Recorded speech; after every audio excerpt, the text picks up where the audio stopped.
자, 우리 23년도 1차 시험 대비 1차 시험 여러분들 우리 형사법 기출 해설 강의 요 진행할게요. 자, 일단은 뭐 시험과 관련해서 여러분들 문제 풀어본 친구들 아실 텐데 문제가 좀 많이 평이하게 좀 많이 좀 쉽게 출제됐습니다. 그래서 뭐 전체적인 우리 형사법 난이도 뭐 굳이 여러분들 난이도를 매긴다 그러면 한 중하 정도 요 정도 뭐 출제가 된 것 같고, 그 다음에 다른 과목, 그 다음에 뭐 경찰학생한테, 그 다음에 헌법생한테 요거 여쭤봤더니 문제가 경찰학은 좀 많이 쉽게 뭐 거의 뭐 기출 중심으로 정답이 이제 슬슬 보이는, 헌법도 마찬가지 전반적 문제가 전체적으로 좀 평이하게 출제됐다라고 합니다. 그래서 이번 시험은 작년 2차가 너무 많이 극강 난이도를 어렵게 출제돼서 그런지 이번 시험 문제가 좀 많이 쉽게 출제돼서 뭐 각 지역에 따라 차이가 좀 있겠지만 전체적인 뭐 서울청 여경 같은 경우는 제가 보기에는 100문제 기준으로 했을 때 거의 한 틀리는 개수가 한 8개, 9개 뭐 안쪽으로 돼야 그때 충분히 이제 필기시험 합격할 수 있을 것 같고, 남경 같은 경우도 거의 뭐 한 10개에서 11개, 뭐 많이 내려간다 그러면 동점자까지 한다 하더라도 12개 정도 해서 100문제에서 한 88개, 89개 이 정도 돼야 여러분들 충분히 합격할 수 있지 않을까, 하여튼 그런 생각이 듭니다. 일단 문제가 전반적으로 좀 많이 쉬웠다 이렇게 보시면 되고, 우리 형사법과 관련해서는 그러면 선생님 저 이제 2차 시험 대비하는데 형사법 어떻게 해야 될까요? 요 친구들이 이제 많이 궁금해하실 텐데, 일단은 형사법과 관련해서는 문제 우리 여러분들 일단 어떻게 출제됐냐 먼저 전반적으로 좀 분석을 좀 하고 그 다음에 하나하나 좀 문제를 설명드릴게요. 여기 문제와 관련해서는 문제가 좀 많이 쉬웠던 문제들이 좀 많기 때문에 하나하나 자세히 다 설명드릴 필요는 아마 없을 것 같습니다. 문제 설명이 좀 필요한 거 중심으로 해서 강약을 조절해서 그렇게 일단 강의를 진행할게요.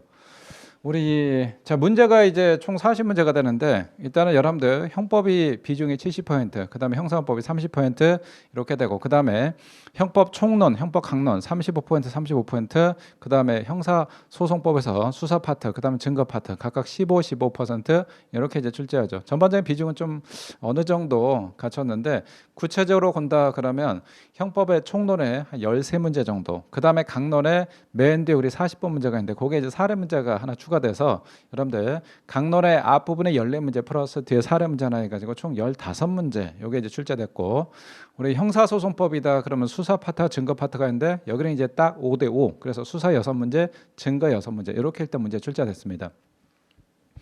그 다음에 이제 문제와 관련해서 학생들이 사례 문제와 관련해서 상당히 좀 부담을 많이 갖게 되고 시간을 많이 뺐잖아요. 근데 이번 시험에서 사례 문제가 하나 정도 출제됐고, 그 다음에 이 사례 문제도 뭐 그렇게 어려운 건 아니고, 기존에 이제 사례 문제다 그러면 이게 변호사 시험 스타일 해가지고 형법하고 형사법을 좀 반반 정도 이렇게 섞어서 혼합형으로 좀 출제되는데, 이번에 출제가 된 40번 문제, 물론 이것도 뭐 형식상은 혼합형인데 실질적으로 혼합형이라고 하긴 그렇습니다. 사실 뭐 형법적인 비중이 상당히 높았기 때문에 그래서 거의 뭐 형법 문제다. 그래서 저는 이제 요걸 갖다 형법 문제로 이렇게 뺐던 부분이고, 자 이번에 나온 40번 문제 사례 문제는 그냥 무난했다 이렇게 보시면 될 것 같고, 그 다음에 또 학생들한테 좀 부담되는 게 빡센 문제가 있습니다. 빡센 문제가 좀 비중이 높다. 특히 개수형 박스형 문제가 많이 나온다 그러면 학생들이 체감 난이도가 확 올라가는데, 이번에는 전체 박스형 문제가 8문제, 그 중에서도 개수형 박스 문제가 2문제밖에 출제가 안 됐습니다. 그래서 이런 것들도 전체적인 난이도를 좀 낮추는데 큰 역할을 좀 했던 것 같고, 그 다음에 이제 우리 형법이다 그러면 형법에서 총론, 학생들이 가장 어려운 게 학설 문제가 있죠. 학설 비중이 좀 많이 나온다 그러면 상당히 좀 많이 부담을 느낍니다. 어려워하고. 자 그런데 이번에 보니까 학설은 뭐 구속요건 차고 워낙 이제 중요한 특 A급으로 나왔고, 그 다음에 우리 공범 종속선고 관련해서 여기도 뭐 출제가 됐고, 여기도 이제 어느 정도 여러분들 중요도가 있는 것들이 출제가 돼가지고 사실 뭐 이번 시험에서 학설 문제가 상당히 뭐 변별력 있거나 어렵게 출제된 건 또 아니었습니다. 일단 학설 문제는 2문제 이렇게 출제됐고, 그 다음에 우리 형법에서 학생들이 총론 파트에서 어려운 게 재형법정지, 그 다음에 맨 뒤에 죄수론 형벌론 파트가 있는데 여기는 뭐 문제가 그냥 무난하게 출제됐습니다. 우리 재형법정지 파트는 그냥 여기는 뭐 문제가 쉽게 나왔고, 그 다음에 죄수론 형벌론 파트도 죄수론도 그냥 문제가 평이하게 나왔고, 형벌론에서 집행유예 선고해 거기는 뭐 정답이 워낙 이제 확실하게 할 수 있는 거 나왔기 때문에 그냥 일단 총론 파트에서 뭐 죄수론 형벌론, 그 다음에 재형법정지 무난하게 나왔고, 강론 파트는 문제가 상당히 좀 많이 쉽게 나왔습니다. 강론은 그냥 정답이 쑥쑥쑥 보이는데 그래서 난이도 하에 있는 문제들이 상당히 좀 많았었던 부분이고, 그 다음에 형사소송법이다. 그러면 형사소송법에서 우리 뒤에 파트, 증거 파트에서 전문법칙 있죠. 전문법칙 문제가 좀 많이 나온다. 그러면 학생들이 좀 부담을 많이 느끼게 되고, 또 전문법칙에서 여기서 사례 문제까지 나온다. 그럼 상당히 난이도가 확 올라갑니다. 근데 이번에 전문법칙은 2문제 정도. 뭐 정확하게 말하면 40번에도 그것도 좀 들어가긴 하는데, 사실 뭐 그것까지 그렇게 하긴 좀 그렇고, 전문법칙은 그냥 한 통상 2문제. 그 다음에 단순한 사지선다형 문제가 나와서 이것도 그냥 문제가 평이하게 출제됐습니다.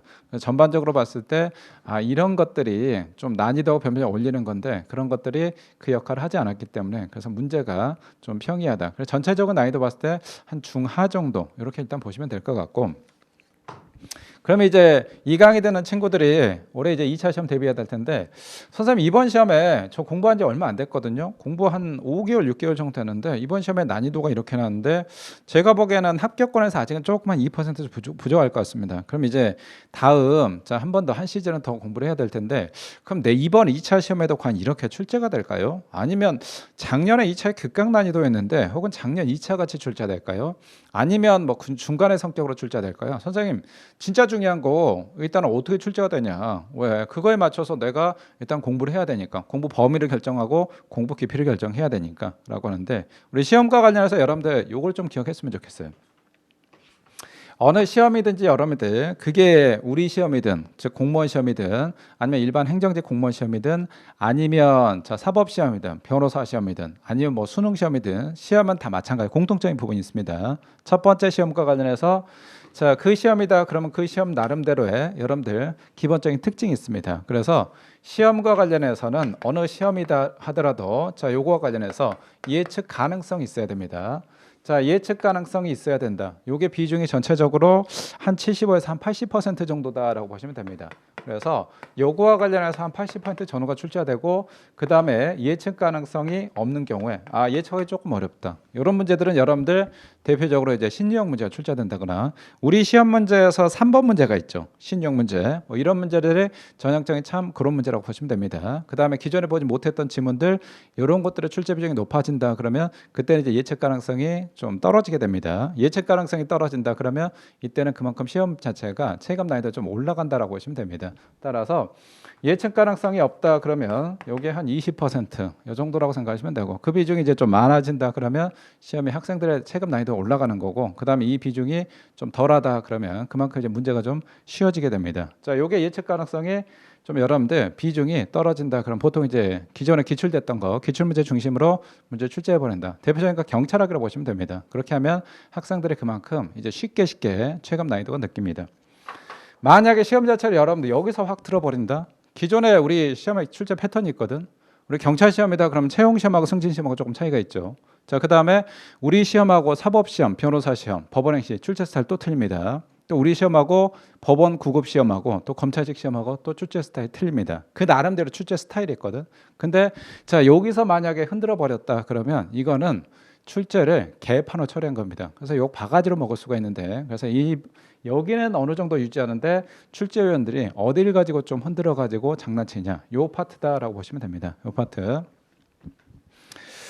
그래서 올해 2차 시험은 제가 봤을 때는 올해 1차 시험이 이제 많이 좀 수월하게 출제됐기 때문에 올해 2차 시험은 올해 1차 가지고 판단하시면 절대 안 됩니다. 올해 2차 시험은 올해 1차보다는 좀 문제가 어렵게 출제할 가능성이 충분히 있다. 농후하다라고 하고 그거에 맞춰서 일단 2차 시험을 대비를 하시기 바랍니다. 그래서 1차 시험에서 선생님 제가요 한 넉 달, 5달, 6달 공부된 점수가 상당히 좀 만족스럽게 잘 나왔습니다. 물론 이제 합격권은 아닌데 하더라도 그런 친구는 절대 자만하지 마시고 다시 차근차근 겸손하게 일단 준비한다라고 생각하시면 되고, 그 다음에 선생님 제가요 공부를 나름대로 한 2년 정도 했는데 다른 친구들은 점수가 많이 올랐는데 저는 아직 그 정도 만족할 정도의 점수까지 안 나왔거든요. 그럼 어떻게 해야 됩니까? 라고 하는데, 그런 친구들은 그동안 내가 6개월 동안 공부했던 거 그걸 차근차근 한번 되돌아보는 한번 계기를 한번 가십시오. 그래서 내가 이번 시험 준비하면서 뭐가 문제점이 있구나. 그럼 그 문제점을 개선해 가지고 우리 2차 시험에서는 그 부분 반드시 보완해서 꼭 좋은 결과 있을 수 있도록 그렇게 일단 준비하시면 될 것 같아요.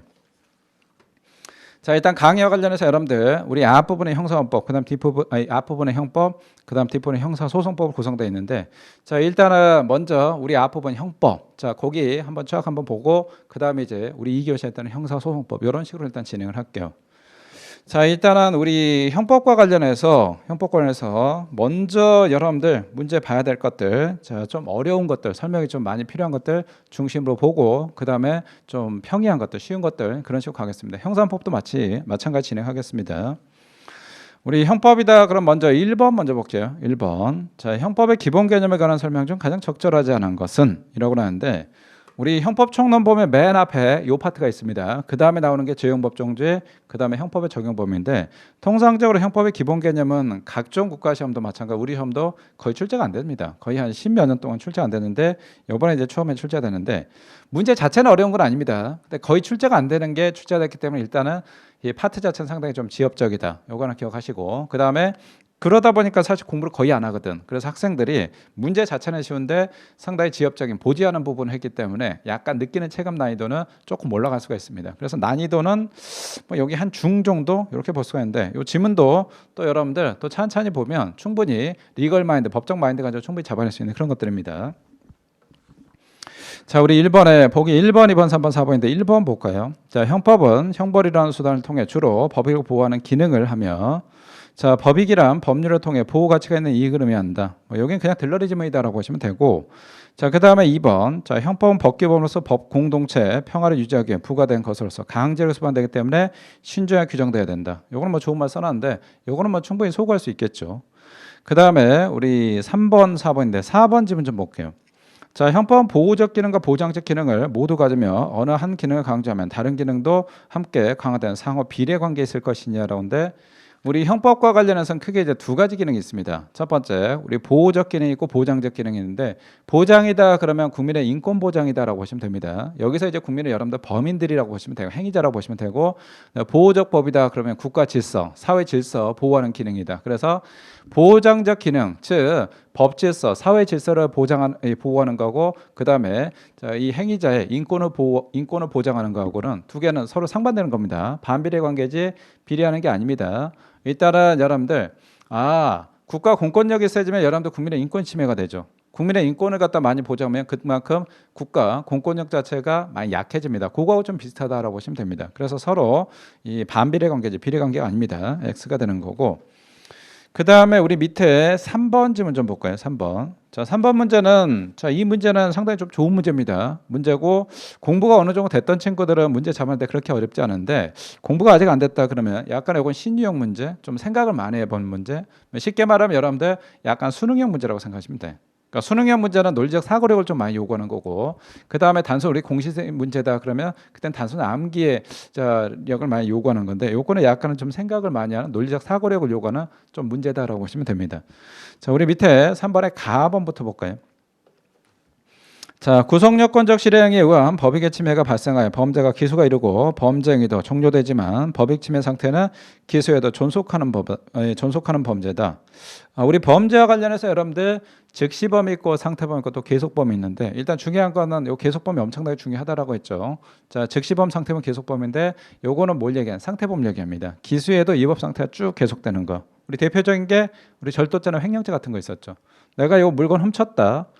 자, 일단은 내가 피해자 물건 훔쳤다, 오늘 훔쳤다. 이걸 갖다 일주일 동안 쭉 가지고 있습니다. 그러면 자, 일단은 내가 물건을 훔치는과 동시에 범죄는 기소가 되고 일단 범죄가 다 끝나는데 내가 이 물건을 계속 가지고 있다. 그럼 위법 상태는 쭉 계속 유지가 됩니다. 그래서 원래 소유자가 그 물건 돌려줘라고 하면 전 돌려줘야 됩니다. 요거는 만약에 돌려주지 않았다 그러면 민사상 소유권을 기한 반환 청구 소송 들어온다. 그럼 저는 당연히 뺏겨갑니다. 그러니까 원소유자한테 뺏긴다라고 보시면 됩니다. 그래서 기소에도 위법 상태가 쭉 유지가 됐다. 이런 것들을 우리 이제 상태범이라고 하고 대표적인 게 우리 절도죄 또 횡령죄가 있습니다.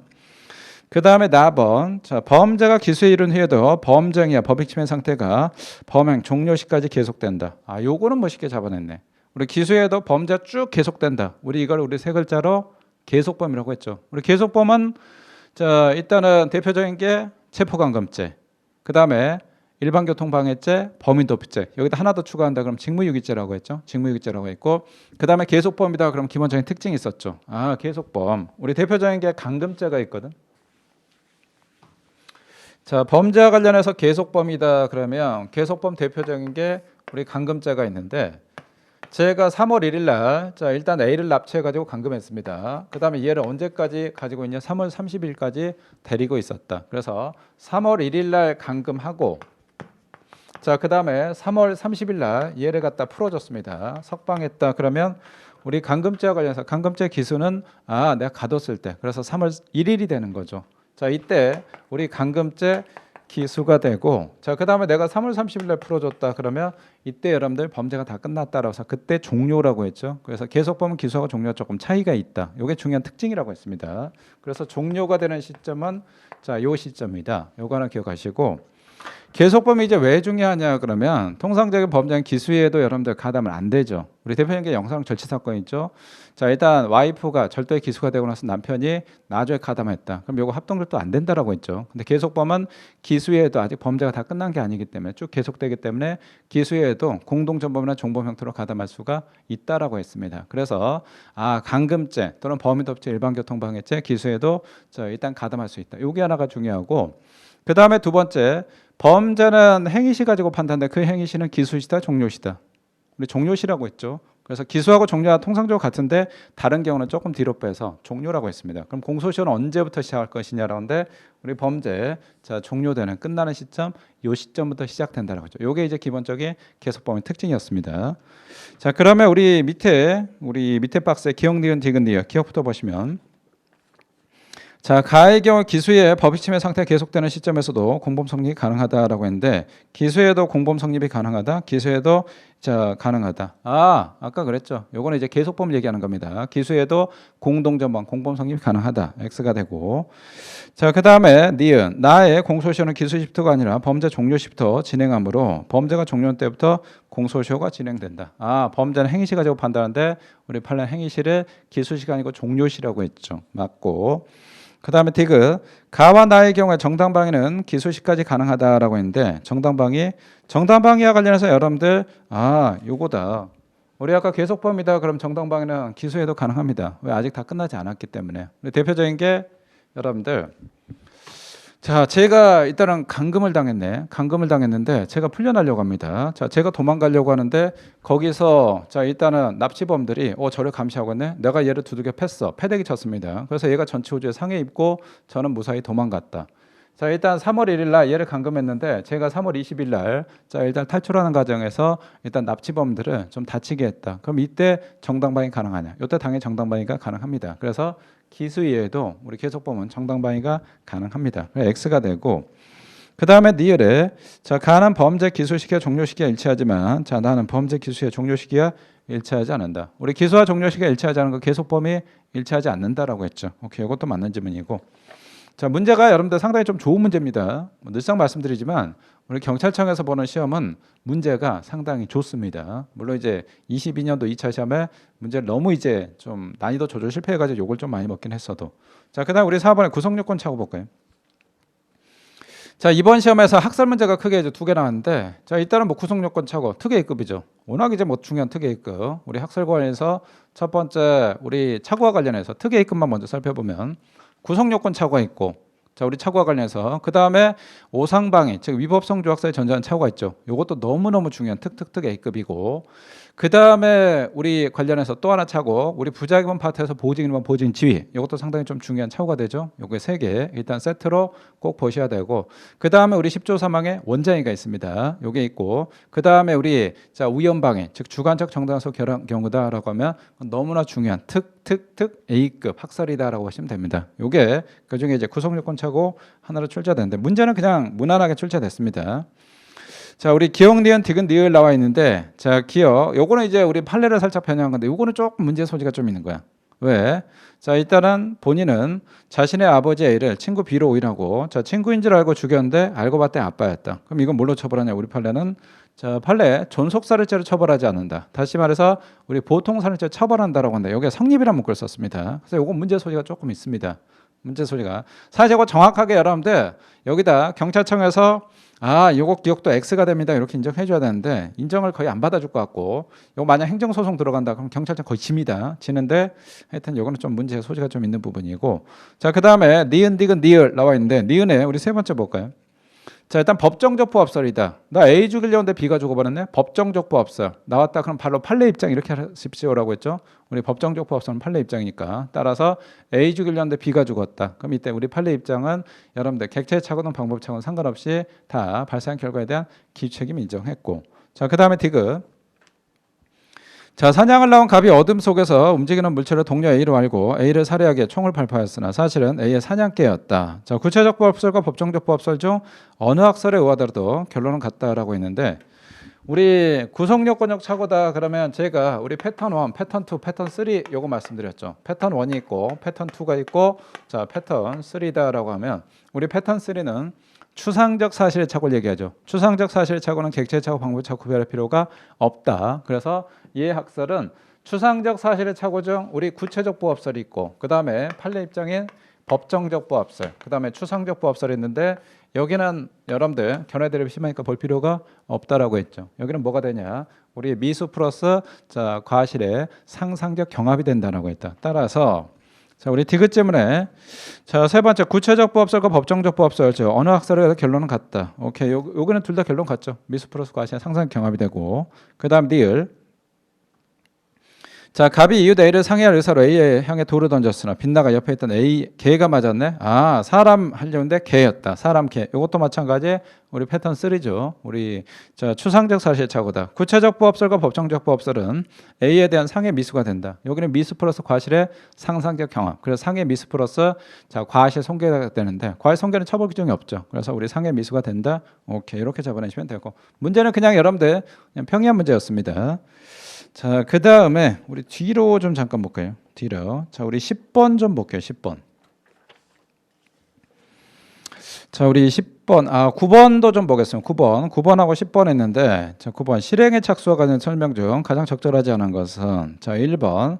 소유권 이전 등기 청구권에 대한 압류는 자 강제집행 절차를 위한 일련의 시작행위라고 할 수 있으므로 허위 채권에 기한 공정서 집행권을 의하여 채무자의 소유권 인제 청구권에 대하여 압류 신청했다. 요거 실행의 착수가 된다. 요거는 뭐 소송석에서 워낙 중요하다라고 말씀드렸고 자 그다음에 2번하고 3번 나와 있는데 3번 질문도 좀 볼게요. 3번.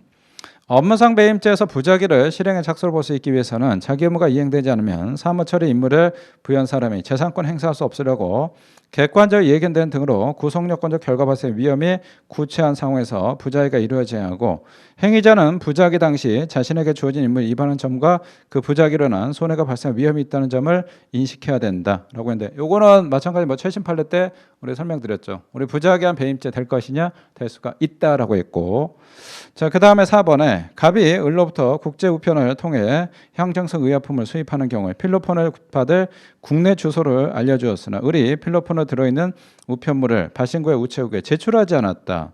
자, 그러면 갑의 이러한 행위가 형정성 의약품 수입 행위에 실행에 착수할 것이냐? 일단 여러분들 수입해야 된다 그러면 그쪽 우체국에서 발송을 해야죠. 그래야 우리나라 들어올 거 아니야. 아직 발송도 안 했다 그러면 예비에 불과하고 실행에 착수가 없다라고 봤습니다. 자, X가 되고 자, 그다음 우리 10번 이것도 학설 문제입니다.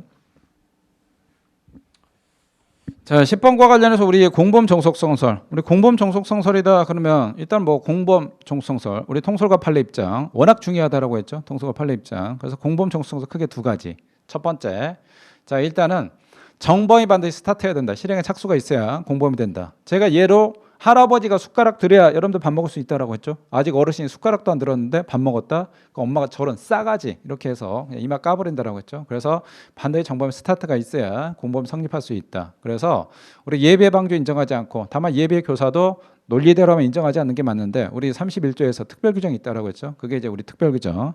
그다음에 두 번째 우리 출연료 관련해서 주연이 있고 단역 배우가 있는데 출연료는 당연히 주인공이 더 많아야 된다라고 했죠. 단역 배우가 출연료가 많으면 안 되는데 그런데 주인공이 출연료가 빵원이다. 그럼 단역 배우 출연료 줄 수가 없다라고 했죠. 그래서 자 일단은 처벌과 관련해서 정범은 자 일단은 공범과 관련해서 우리 공범의 처벌과 관련해서는 자 정범의 처벌 범위 내에서 처벌한다라고 해서 처벌에 우리 종속한다라고 했습니다. 그러면 정범이 무죄가 된다. 그럼 이 공범, 교사나 방조 성립할 수 있냐? 없다라고 했죠. 이 두 가지 중요하다라고 했다. 자, 그럼 우리 1번 볼까요? 1번하고 3번 보십시오. 공범 종속성설에 의하면 공범은 정범의 실행에 종속해야 성립할 수 있고 정범은 적어도 실행에 착수 이뤄야 공범이 성립할 수 있다. 할아버지 숟가락 들어야 밥 먹을 수 있다라고 했죠. 자, 그 다음에 3번. 공범 독립성설에 의하면 공범은 독립된 범죄로서 교사방조행위가 있으면 정범의 실행위가 없더라도 공범이 성립할 수가 있다라고 했는데, 자, 우리 공범 종속성설은 반드시 정범이 성립해야 공범이 성립할 수 있는데 공범 독립성설은 그냥 각자 따라갑니다. 뭐 그런 거 필요가 없다라고 봅니다. 자, 그 다음에 3번. 자, 공범 종속성설 중 극단적 종속 형식. 우리 여러분들 최소한, 그 다음에 제한적, 극단적, 확장적 이렇게 돼 있는데, 극단적은 일단은 범죄가 되기 위해서는 구성 요건, 그 다음에 위법성, 책임, 자, 요 세 가지가 일단 다 갖춰야 되죠. 극단적 종속 형식이다 그러면 얘는 첫 번째 구성 요건 당연히 갖춰야 되고, 그 다음 두 번째 위법성도 갖춰야 되고, 세 번째 자 요거 책임도 갖춰야 그때 비로소 우리 공범이 성립할 수가 있다라고 합니다. 그래서 이 약설에 의하면 제가 10살짜리한테 마트에서 물건 훔치려고 했네. 그래서 얘가 물건 훔쳐왔다. 그럼 얘는 일단 형사 미성년자가 되죠. 그럼 얘 책임이 조각되네. 그럼 이때 저는 절대 교사가 될 것이냐, 간접정범이 될 것이냐. 이 약설에 의하면 얘하고 책임까지 갖춰야 되니까 이때 저는 절대 교사가 되지 않고 간접정범이 성립하죠. 따라서 자 요거까지 갖췄을 때 비로소 우리 공범 성립이 가능하다 이렇게 봅니다. 공범 성립이 가능하다. 자 따라서 자 우리 2번 보시면 공무체 극단적 제한 종속 형식에 의하면 정범행위가 구성 요건에 위법하고 유착할 뿐만 아니라 가발성까지 갖춰야 되냐? 그것까지 필요 없죠. 자 요거 위법성 책임까지 갖추면 된다. 오케이. 자, 그 다음에 우리 13번 좀 볼게요. 13번. 자, 13번은 선고의 집행유예 가석방. 자, 일단은 우리 형법 총론에서 맨 뒤에 파트 있거든. 형벌론 파트인데 일단 학생들이 선생님 저요 형벌관 저 힘들어요. 일단 맨 뒤에 있다 보니까. 그 다음에 개인이 학생들 좀 어려운 파트가 있는데, 물론 여러분들 학생들 어려운 게 총론에서 재수론, 형벌론 쉽지는 않은데 그렇다고 여러분들 절대 버리거나 그럴 때가 아닙니다. 일단은 저 재수론 파트 워낙 중요하고 거의 뭐 특특특 A급이라고 보시면 되고, 형벌론도 마찬가지. 거기서 중요한 것들이 몇 개 있죠. 그 중에 대표적인 게 우리 집행유예 선고에 이런 것들. 자 일단은 우리 13번. 자 지문 자체는 1번, 3번 조금 어려울 수가 있는데 문제는 그냥 쉽습니다. 왜? 문제 2번에 워낙 쉬운 걸로 줬잖아. 우리 집행유예하고 선고에다 그러면 집행유예 선고 언제까지 가능하냐? 벌금까지 가능하지. 우리 집행유예는 3년 이하 징역 금고, 그 다음에 벌금 500만 원 요까지 가능하고, 선고에는 1년 이하 징역 금고, 자격정지 벌금 요까지 해서 집행유예 선고에는 다 벌금까지 되고 구형 안 된다. 이렇게 하면 요거 2번은 뭐 쉽게 정리가 되잖아. 2번 좀 볼까요? 자, 1년 이하 징역이나 금고, 자격정지 벌금, 구형에 선고할 경우에 구형 나왔네. 바로 정답 나왔잖아. 그래서 이건 문제는 그냥 평이하고, 그 다음에 우리 밑에 3번도 잠깐 볼까요? 3번.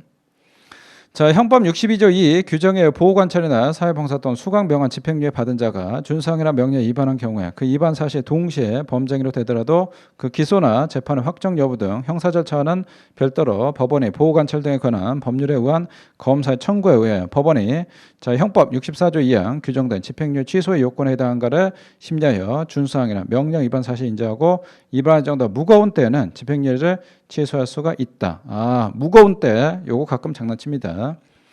자, 그 다음에 1번 집행유예 선고받은 후 그 선고에 실효 또는 초됨이 없이 유예기한 경과한 때는 65조가 정하는 바에 따라 형의 선고를 효력을 잃는 것이고, 그와 같이 유예기한 경과함으로써 형의 선고와 효력을 잃은 후에 형법 62조 단행의 사유가 발각되었다 하더라도 그와 같은 이유로 집행유예 취소할 수 없고 그대로 유예기간에 경과 효과가 발생한다.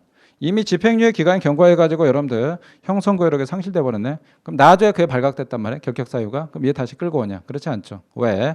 우리 여러분들 형법에 가장 기본 대원칙이 있거든. 첫 번째는 일단 얘 잘못했다. 끝까지 끌고 와서 책임 묻겠다. 이게 사회적이고요. 그 다음에 또 하나가 법적 안정성이죠. 요거는 이제 우리 법적 안정성 때문에 지나갔다. 그럼 어쩔 수 없다. 그다음 냅둬라. 요겁니다.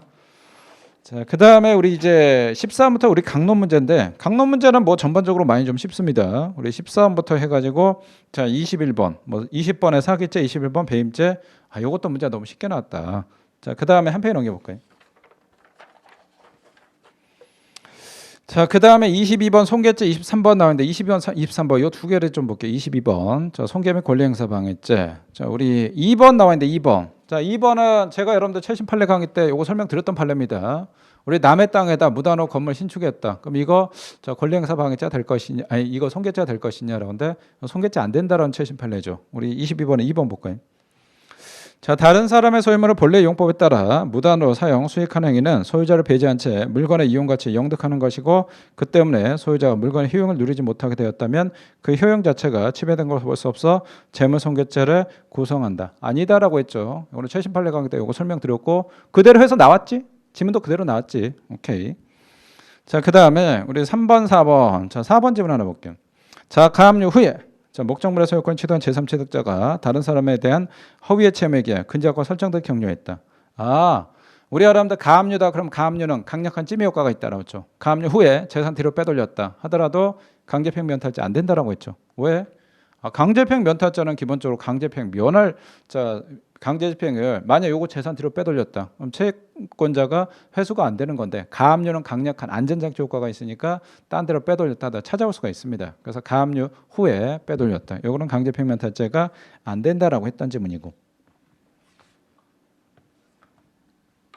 자, 그 다음에 23번 학생들이 23번 이거 보니까 학생들이 좀 많이 낚였던데 그렇게 많이 낚일 만한 문제는 아니었는데 학생들이 1번하고 2번 여기서 조금 많이 헷갈렸던 부분입니다. 진짜 제가 이런 문제는 내가 동영 모의고사 할 때 맨날 얘기했잖아. 진짜 앞부분에 딱 1번 봤을 때 문제 너무 쉽잖아. 근데 이게 정답 처리됐어. 그러면 정답인 것 같아. 그럼 한 번쯤 의심해 보라고. 이런 것들. 출제위원들 그렇게 정답 쉽게 주지 않는다고. 여기도 마찬가지. 23번에 3번하고 4번은 뭐 워낙 이제 확실한 거니까 일단 소거하고, 그 다음에 1번하고 2번인데 1번 공용건조를 방화죄 목적으로 예비 업무한 후 목적한 자의 실행에 이른 후에 실행이 착수가 됐네. 수학에는 자수한 때는 형 감경으로 면제할 수 있다. 요거 당연히 X가 되겠구나 라고 하는데, 여러분들 우리 각칙상에 우리 자수와 관련해서 52조 총칙상의 자수가 있고 각칙상의 자수가 있죠. 우리 총칙상의 자수는 임의적, 각칙은 필요적 감명이가 되는데, 우리 각칙상의 자수에서 내외가 사방으로 통하면 허무위라고 했는데, 우리 방화나 이런 것들은 예비 단계에서 자수입니다. 방화나 이런 것들은. 그 다음에 위증이나 무고 같은 경우는 확정 판결 후에 자수고, 따라서 예비 단계 자수했을 때 필요적 감명인데 요거는 예비 단계 아니죠. 실행에 착수를 했죠. 그래서 이건 예비 단계 자수가 아니기 때문에 따라서 요거는 우리 원칙인 총칙 일반 규정을 갑니다. 따라서 임의적 감면 요게 된다. 요거는 이제 맞는 거고. 2번 주거로 사용하지 않고 다른 사람이 현존하지도 않은 타인의 자동차를 불태웠다. 우리 자동차는 여러분들 현주건조 방화죄 대상이 되죠. 그래서 우리 자동차에 불태웠다. 그럼 이때 현주건조 방화죄 된다라고 했고, 그래서 요거와 관련해서 요거는 이제 기존에 지문에 나왔었고, 그다음 우리 형법 조문 책에 문제 그대로 요 지문 나왔었죠. 요 지문. 그래서 요거와 관련해서는 학생들이 요거를 좀 많이 낚였던데, 올해 우리 형사법 40문제에서 선생님 한 두세 문제 정도 좀 어려운 문제 좀 뽑아볼까? 낚일 수 있는 문제, 오답률이 좀 높은 문제. 그러면 그 중에 하나가 23번 문제다라고 보시면 됩니다. 이런 문제는 어려운 건 아닌데 학생들이 좀 쉽게 낚일 수 있는 문제다. 조심하시면 되고. 자, 그 다음에 우리 25번하고 27번 나오는데, 25번 문서죄, 그 다음 27번, 자, 요거 나오는데, 박스로 나오는데, 문제가 그냥 전반적으로 평이합니다. 여러분들, 어려운 문제 아닙니다. 요거는. 자, 우리 25번. 자, 여기 좀 볼까요? 자, 문서죄에 관해서 키어. 자, 주식회사 대표에서도 포괄적 권한을 위임받았다라고 했는데, 요건 뭐 객총에서 다 나왔지. 우리 여러분들 회사 사장은 권한을 구체적으로 위임해야죠. 포괄 위임 안 된다라고 했죠. 절대. 대통령은 총리한테 위임할 때 구체적으로 위임해야죠. 포괄 위임 안 된다라고 했잖아. 똑같다라고 했지. 자, 사람은 주식회사 명의로 문서 작성에 관하여 개별적 구체적으로 위임 또는 승낙을 받지 않더라도 주식회사 명의로 문서 작성할 수 있으므로, 자, 이래두고 자격모형 사무소 작성 또는 위조가 된다고 볼 수 없다. 안 된다. 대표이사는 포괄 위임이 안 되기 때문에 포괄 위임했다. 그럼 권한이 없습니다. X가 되고. 자, 그 다음에 니은 지문은 뭐 보시면 될 것 같고, 티그. 자, 공문서에 작성 권한이 있는 A의 직무를 보좌하는 공무원 갑이 비공무원 1과 공모의 행사를 목적으로 허위 내용 기재된 문서 초안을 그 점을 모르는 A에게 제출하여 결제하도록 하는 방법으로 허위의 공문서를 작성하게 한 경우에 갑은 허위 공문서 작성죄 간접정범이 될 수 있다. 보조 공무원은 간접정범이 될 수가 있는데, 이때 공무원의 신분이 없는 을, 간접정범의 공범. 자, 요거는 뭐 객총지문은 그대로 나왔죠. 우리 간접정범의 공범. 공범은 여기서는 여러분들 공동전범이라고 했죠. 다시 말해서 간접전범의 공동전범이다. 그러면 이런 공동전범을 얘기합니다. 공동전범. 그러면 이 경우에 공동전범이 성립할 수가 있을 것이냐라고 하는데, 있을 것이냐. 우리 자, 요것도 제가 객관식 기출총정리 총론할 때 요걸 한번 설명을 드렸던 부분이고, 요 예가 있죠. 자, 간접정범의 공범이다. 그럼 간접정의 공동정범이고, 그러면 이 경우에 공동정범은 성립할 수가 있을 것이냐라는데 공동정범이 성립할 수가 있다라고 했다. 자, 어떤 경우가 있냐? 제가 보조 공무원인데 방위병인데 요 문서 가짜 문서를 갖다가 작성권자한테 싹 제출했습니다. 아무것도 모르는. 그러면 저는 허위공모 작성자의 간접정범이 되죠. 근데 누가 가담했냐? 친구와 같이 했다. 그러면 나는 허위공모서 작성자 간접정범, 즉 허위공모 작성자 된단 말이야. 그럼 친구와 같이 했다. 얘는 뭐가 되냐? 얘도 마찬가지로 허위공모 작성자 공동정범이 된다고 했죠. 그러니까 허위공모서 작성자 간접정범의 공동정범인데 간접정범, 직접정범은 상관없습니다. 요걸 갖다 제가 무슨 예로 설명을 드렸냐? 제가 미친놈한테 총 하나 주면서 야, 그 A 있잖아, 얘 사람이 아니고 사탄이거든, 얘 가서 죽여버려라고 했더니 A가 오 그래요? 라고서 얘가 총으로 미친놈아 죽어라! 총으로 빵 쏘아버렸다. 그래서 얘가 죽어버렸네. 그러면 저는 살인죄가 되죠. 살인죄. 자, 얘는 일단은 미친놈이었기 때문에 책임조약들 처벌하지 않고 저는 살인죄가 되는데 이때 살인죄 간접정범이 되죠. 살인죄 간접정범이 됩니다. 사안을 좀 바꿔서 이번에는 저하고 친구한테 야, 우리 A 죽여버리고 싶은데 우리가 직접 가면 안 되잖아. 야, 얘 미친 또라이 있거든. 얘 이용해보자. 오케이. 그래서 저하고 친구하고 얘를 꼬드겨가지고 총 하나 주면서 가서 얘 죽이라고 했네. 그럼 얘가 가서 죽였단 말이야. 그럼 얘는 일단은 처벌하지 않을 거고 저는 살인죄 간접정범이 되고 친구도 뭐가 되냐? 살인죄 간접정범이 되죠. 둘이 같이 했으니까 이때는 살인죄 간접정범의 공동정범이 된다라고 하는데 그냥 이때 살인죄 간접정범이다. 여러분들 살인죄가 된다 그러면 살인죄 여기 뒤에 정범을 얘기하거든. 그럼 정범이 이게 직접정범이냐 간접정범이냐? 둘 다 포함됩니다. 직접정범에는 간접정범 차이가 없다라고 했죠. 그래서 이 경우에 살인죄 우리 직접도 되고 간접도 되는 겁니다. 자, 그 다음에 살인죄 우리 공동정범이다 그러면 자 이제 다 됐네. 우리 통상적으로 살인죄 공동정범, 살인죄 직접정범의 공동정범 또는 살인죄 간접정범의 공동정범 이렇게 이해하시면 돼. 그래서 그럼 이 경우에 꼭 공무원이 된대요? 그럴 필요가 없죠. 아까 제가 말씀드린 거 내가 자 일단은 방위병 혹은 내가 부하 직원인데 보조 공무원인데 친구하고 자 공무원이 아닌 친구하고 같이 우리 상사 결재권자를 속였다 그러면 이때 허위공모 작성죄 얘는 허위공모 작성죄 자 마찬가지 공동점이 될 수가 있다. 이건 설명을 드렸던 문제고 어려운 문제 아닙니다. 우리 객총의 지문 그대로 나왔던 지문이고 그 다음에 니을에 자 주식회사 발기인 등이 법령에 정한 회사 설립의 요건과 절차에 따라 회사 설립 등기를 함으로써 회사가 설립하였다 볼 수 있는 경우에 회사를 설립할 당시 회사를 실제로 운영할 의사 없이 회사를 이용한 범죄 의도나 목적이 있었다. 자, 일단은 내가 회사를 설립했는데 회사를 갖다 범죄 이용하려고 했다. 페이퍼 컴퍼니 만들어서 했다라고 했을 때 그럼 이거 공정사 원본구에서 될 것이냐? 아니다라고 했죠. 자, 일단은 자, 형적 요건 갖췄다 그러면 실질적으로 내가 이 회사를 다른 자, 범죄 쓰려고 했다 하더라도 상관이 없다라고 했습니다. 자, 그다음에 27번. 요것도 볼까요? 27번. 자, 기억. 범죄 또는 징계 사유의 성립 여부에 관한 법뿐만 아니라 형 또는 자 징계 경중에 영향을 미치는 정상을 인정하는 데 도움이 될 자료과에도 증거 위조죄 규정한 증거에 포함된다. 오케이 맞고. 그 다음에 니은 자 자신이 직접 형사처벌 받게 될 걸 두려워하는 나머지 자기의 이익을 위해 자 증거될 자로 은닉하였다면 증거 은닉죄에 해당하지 않고 제3자 공동한 이러한 행위했다 하더라도 마찬가지다. 우리 자기의 이익을 위해서 했다. 우리 여러분들 공동 증거나 공동 증인은 우리 자기 걸로 본다라고 했죠. 원래 제3범죄에서 공동 소유다 그럼 타인 걸로 보는데 여긴 자기 걸로 본다라고 했다. 많은 표현이고 디귿.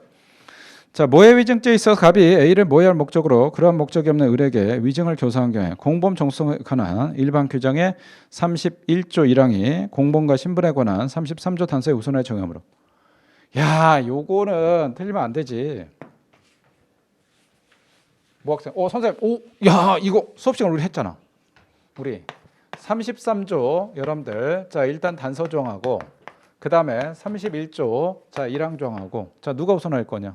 이거는 당연히 쉽게 나오지. 33하고 31하고 우리 부등호다 이게 더 크다고 했잖아. 그럼 당연히 33조가 우선한다. 따라서 이거는 X가 되고 그 다음에 니을 자 갑이 자기 자신을 무고하기로 을과 공범하고 자 공동의 의사에 따라 을과 함께 자신을 무고한 경우에 갑과 을은 무고죄 공동적으로 책임을 질 것이냐라고 하는데 자기 무고 안 되죠. 자기 무고 공동도 마찬가지 되지가 않는다. 이렇게 일단 싹 보시면 되고 자 일단 요게까지가 우리 형법적인 부분이고 그 다음에 맨 마지막에 우리 40번에 요것도 형법 사례 문제를 40번 요거 잠깐 같이 볼까요?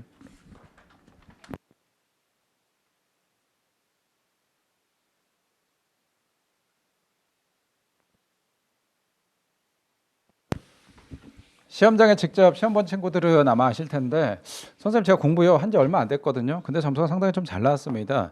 야 이거 뭐 제 나름대로 상당히 좀 뿌듯하고 제가 흐뭇합니다. 그런 친구들이 있을 텐데 그런 친구들은 지금까지 공부를 잘 했다는 얘기거든. 그러면 그 방법대로 그대로 쭉 밀고 나가시면 되고 선생님 제가 공부를 좀 그래도 나름대로 했는데요.